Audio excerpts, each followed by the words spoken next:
And Philip Bump, that's where we are right now. We have a Republican Party, and Joe just went through it. I won't repeat all that. The idea that they're beholden to Trump and some of his radical views. And one of those issues is they keep looking backwards. They keep talking about 2020. In fact, Trump, just in the last day or so, has said, we should have a do-over on that election nearly 2 years later.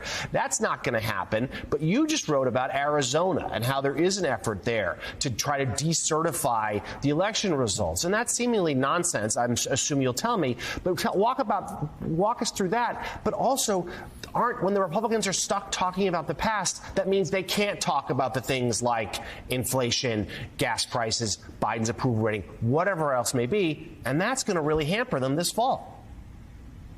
Yeah, well, I mean, I think it's important to remember that one of the things that Donald Trump highlighted, one of the things he pulled out of the Republican Party that made him successful was the sense of aggrievement, the sense that they are being wronged. And that's obviously been a very fundamental part of everything Donald Trump has done in politics since. He has always cast himself as being subject to all of these slings and arrows. When he talked to Trump supporters, the thing that they feel, that he's conveyed to them, and they actually feel often, is that he really is standing between all of these elites that are attacking the right and them, that Donald Trump is basically fielding all of that on their behalf. He's built this very strong sense of community around all of them being oppressed. He's leveraged it, he's exacerbated it, and all of these things. So when we get to something like the 2020 election, it's very fertile territory. Donald Trump spent months before the election claiming it was going to be stolen. He has spent years after the election claiming it was stolen, obviously without any evidence for that. And so we see that manifesting in Arizona, where Kari Lake, who's the gubernatorial nominee, ran a very successful primary campaign on this idea, very much centered on this idea that something went wrong in Arizona and the election was stolen, for which there's no evidence, and for which they've spent months. They did this phony audit last year, all these things to suggest that this isn't what happened, but it's very powerful politically. And so Kari Lake leverages it. So Donald Trump continues to leverage it for his own benefit. And you have those people, the people you've been talking about, the Mitch McConnells and so on and so forth, who understand this isn't useful, who understand that this isn't a way to win political elections by expanding your base. But for the core, that core far-right fringe that really loves Donald Trump, they just gobble it up, and they keep gobbling it up, and that makes it successful in things like primary contests.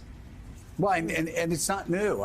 Somebody had retweeted out an old ABC News story from 2016 that looked at Donald Trump quotes from 2012. Right. The night Mitt Romney lost the election, Donald Trump was talking about Mitt Romney's election being rigged, that democracy was dead in America, pretty much to the point, and actually tweeted out that there should be a revolution in the streets of America.